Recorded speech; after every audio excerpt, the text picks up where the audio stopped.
정년퇴직 후 편의점 알바 시작한 65세 박씨, 1년 만에 통장 잔고 0원이 된 이유? 65세 박씨는 평생을 회사 하나만 바라보고 살아온 분입니다. 한 직장에서 35년 넘게 묵묵히 일했고 성실하다는 소리를 누구보다 자주 들었죠. 퇴직하던 날 박씨는 잔잔한 웃음과 함께 이제 좀 쉬어야지라고 말했지만 막상 집에 들어가니 머리가 복잡했습니다. 이제 앞으로 뭘 하지? 하루 이틀은 쉬는 게 좋았지만 금방 심심하고 불안하더랍니다. 그래서 결국 3개월 뒤 동네 편의점 야간 아르바이트를 시작하게 됐습니다. 처음엔 이 나이에 일자리 있는 게 어디야 싶어 감사했죠. 그런데 1년이 지나고 나니 이상한 현실을 마주하게 됩니다. 분명 매일같이 일했는데 통장 잔고는 줄어만 가고 있더라는 겁니다. 지친 몸과 허해진 마음에 박 씨는 문득 생각했다고 해요. 난 도대체 뭘 위해 이 나이에도 일하고 있는 거지? 1. 은퇴 후에도 일하면 괜찮을 줄 알았다. 많은 분들이 박 씨와 비슷한 상황에 놓입니다. 정년퇴직을 하고 나면 대부분 일단은 좀 쉬자고 하시지만 막상 집에만 있자니 불안함이 밀려와요. 특히 남성분들 같은 경우엔 오랜 기간 일을 삶의 중심으로 살아오셨기 때문에 일에서 손을 놓는 순간 정체성을 잃은 느낌마저 들죠. 그래서 조금이라도 벌자, 몸은 아직 괜찮으니까 하며 마트, 편의점, 경비직 등으로 다시 일을 시작하십니다. 그런데 막상 그 일을 12년 하고 나면 공통적으로 하시는 말이 있습니다. 몸은 힘든데 돈은 안 모여요. 왜 이런 일이 생길까요? 분명히 매일같이 일을 하고 수입도 생기는데 말이죠. 일한다고 해서 노후 파산을 피할 수 있는 건 아니다.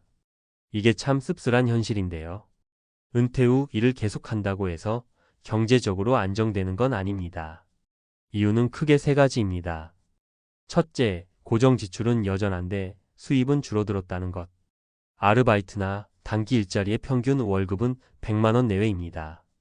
반면에 매달 나가는 건강보험료, 공과금, 식비, 교통비, 손주 용돈까지 합치면 기본 생활비만으로도 150만 200만 원은 우습게 나갑니다. 결국 매달 마이너스가 나는 구조가 되는 거죠. 둘째, 건강이 생각보다 빨리 따라주지 않는다는 것. 60대 중반만 돼도 근력이 급격히 떨어지고 야간 근무나 장시간 서 있는 일은 부담이 커집니다. 결국 12년 버티다가 병원비가 새어나가거나 고정 수입이 다시 끊기게 되는 상황이 반복됩니다. 셋째, 은퇴 후 수입이 생기면 연금이 깎이거나 세금이 늘어난다는 현실. 국민연금 수급 중에도 일정 이상 소득이 발생하면 연금이 줄어드는 소득활동 제한이 적용되고 건강보험 지역 가입자로 전환되면 수입이 생길수록 건강보험료가 가파르게 오릅니다. 일한 만큼 손해본다는 말이 이래서 나오는 겁니다. 3. 사례 1 퇴직금 1억 받았지만 3년 만에 바닥난 62세 김씨. 김씨는 대기업 부장으로 퇴직하면서 퇴직금 1억을 수령했습니다. 처음엔 든든했죠. 이 돈만 잘 굴리면 은퇴 후 20년은 걱정 없겠다고 생각했지만 현실은 달랐습니다. 월세 대신 전세를 택했고 자녀 결혼 자금 지원에 4천만 원을 썼으며 차량 교체에 1천만 원, 여행 한두 번 다녀오고 나니 어느새 반 이상이 사라졌습니다. 그렇게 수입 없이 생활비를 계속 쓰다 보니 퇴직 후 3년 만에 통장 잔고는 200만 원도 안 남게 됐고 결국은 구청 일자리 공고를 찾아다니며 다시 일하게 됐습니다. 하지만 체력은 이미 예전 같지 않았고 자존감은 더더욱 바닥을 쳤습니다. 4. 사례 2 퇴직 후 제2의 커리어 꿈꾸던 58세 여성 현실 벽에 막히다. 박모 씨는 교사로 퇴직 후 이제 나를 위한 인생을 살아보자며 커피 바리스타 자격증을 따고 작은 카페를 오픈했습니다. 처음엔 SNS로 홍보도 하고 동네 지인들이 찾아와주며 활기찼지만 점차 손님이 줄고 월세와 재료비로 수백만 원이 나가기 시작하자 감당이 안 되기 시작했죠. 2년 만에 폐업하고 나서야 박 씨는 깨달았습니다. 꿈보다 먼저 준비했어야 할 건 현실이었구나. 5. 사례 3월 120만 원 경비직 일하며 연금 깎인 66세 이씨.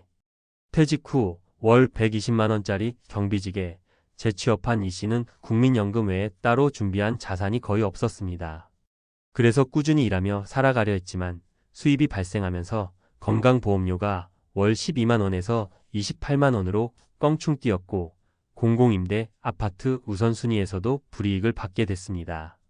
결국 계산기를 두드려 보니 이래서 남는 게 거의 없다는 결론이 나왔고 6개월 만에 일을 그만두고 지역 복지센터에 상담을 받게 됐습니다. 6. 전문가 조언 은퇴 후 일은 선택이 아니라 전략이어야 합니다. 정년퇴직 후에도 일을 계속하려는 움직임은 당연한 흐름입니다. 그러나 여기서 중요한 건 왜 일하느냐와 어떻게 일하느냐입니다. 은퇴 설계 전문가들은 한결같이 말합니다. 일단 시작하고 보자가 아니라 은퇴 전부터 계획된 일자리 전략이 필요하다고요. 첫째, 건강 상태와 업무의 적합성부터 파악해야 합니다. 단순히 구할 수 있는 일보다 내가 지속 가능하게 할 수 있는 일이 무엇인지 먼저 체크해야 합니다.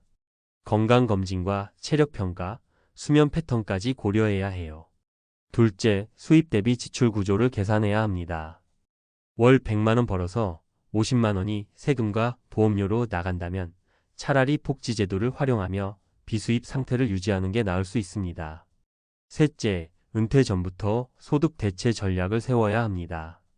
퇴직금과 연금 외에 월 20만 원이라도 정기 수입이 나는 구조를 만들어 놓는 것이 핵심입니다. 예컨대 소형 임대사업, 장기 소액 투자, 작은 온라인 사업 등입니다. 7. 이제 중요한 건 일할 수 있느냐보다 어떻게 살고 싶은가입니다. 누구나 은퇴 후엔 불안합니다. 그리고 이를 통해 안정감을 얻고 싶어 하죠. 하지만 무작정 일한다고 해서 문제가 해결되진 않습니다. 오히려 준비되지 않은 일은 몸을 망치고 마음을 다치고 결국 장고까지 바닥나게 만들 수 있어요. 박 씨처럼, 김 씨처럼, 이 씨처럼 우리 주변엔 그렇게 노후 파산의 문턱을 경험한 분들이 너무 많습니다. 그러니 이제는 이렇게 스스로에게 물어봐야 할 때입니다. 나는 앞으로 어떤 삶을 살고 싶은가? 그 삶을 위해 지금 준비해야 할 건 무엇인가? 그 답이 있다면 은퇴 후의 삶은 훨씬 덜 흔들리고 더 단단할 수 있습니다.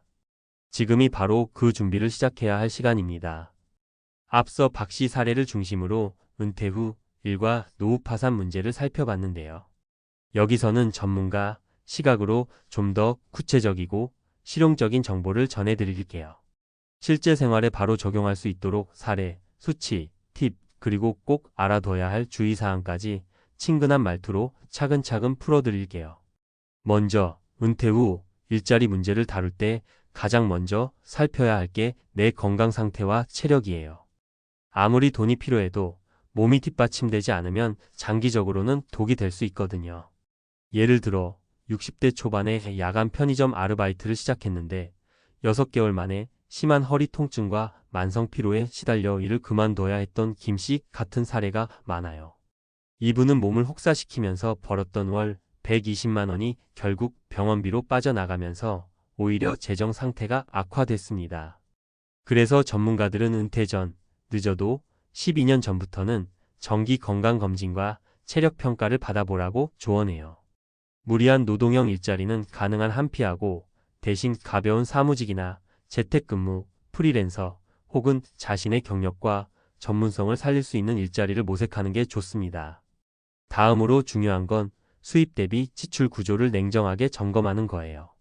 통계청과 한국노동연구원의 자료를 보면 60대 이상 은퇴자, 가구의 월 평균 생활비는 대략 150만 원에서 200만 원 사이예요.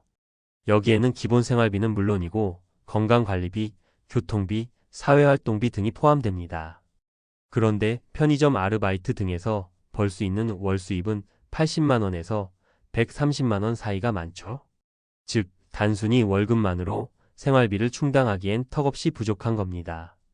게다가 소득이 발생하면 국민연금 수령액이 깎이거나 건강보험료가 더 오르는 소득활동 제한 규정도 있다는 사실 꼭 기억하셔야 해요. 예를 들어 국민연금공단 통계에 따르면 연금 수급자가 월 30만 원 이상 소득이 생기면 연금액이 줄어들기 시작합니다. 게다가 건강보험 지역 가입자의 경우 소득이 많아질수록 보험료도 기하급수적으로 올라가죠. 그렇다면 어떻게 하면 될까요? 전문가들은 은퇴 전에 소득 대체 전략을 세울 것을 강력히 권합니다. 이건 단순히 퇴직금 다 쓰기 전에 일단 일하자가 아니라 퇴직 후에도 꾸준히 안정적인 수입이 나올 수 있는 구조를 만드는 걸 뜻해요. 예를 들어 1소액 임대 사업이 대표적입니다. 서울이나 수도권이 아니더라도 지방 소도시에서 1억 원 이하 소형 아파트나 오피스텔을 매입해 월 40만 60만 원 정도 임대 수익을 기대할 수 있어요.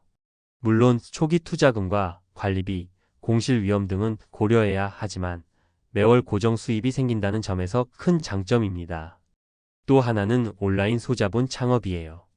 예를 들어 손재주가 있거나 취미를 살려 소규모 공예품, 디지털 콘텐츠 판매, 블로그나 유튜브를 통한 수익 창출 같은 방법입니다. 초기에는 수입이 적어도 꾸준히 키우면 점차 안정적인 수입원으로 자리 잡을 수 있죠. 5060대가 자신만의 콘텐츠로 성공한 사례가 늘고 있습니다. 마지막으로는 전문성 기반 재취업 혹은 컨설팅입니다. 은퇴 전에 쌓은 경력과 네트워크를 활용해 시간제 강사, 멘토, 컨설턴트 등으로 활동하는 겁니다. 이는 몸에 무리가 적고 고용 안정성이 상대적으로 높아 추천할 만합니다. 실생활에서 바로 적용 가능한 은퇴 후 일자리 준비 팁. 무리한 노동형 아르바이트는 피하라. 몸이 힘든 야간 근무, 무거운 짐 옮기기 등은 장기적으로 건강 악화와 병원비 증가로 이어집니다.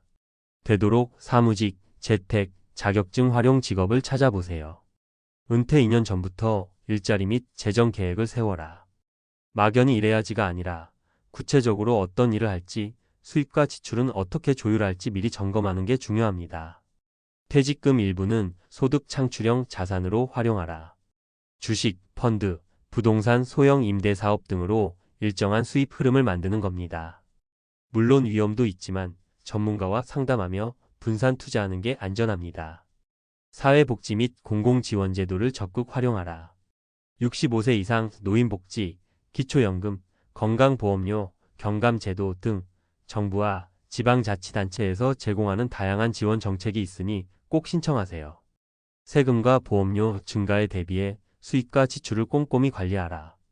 특히 국민연금 수급자라면 소득 발생 시 연금 삭감과 건강보험료 변동 가능성을 꼭 확인하세요. 주의사항. 일하면 다 해결된다는 생각은 위험합니다.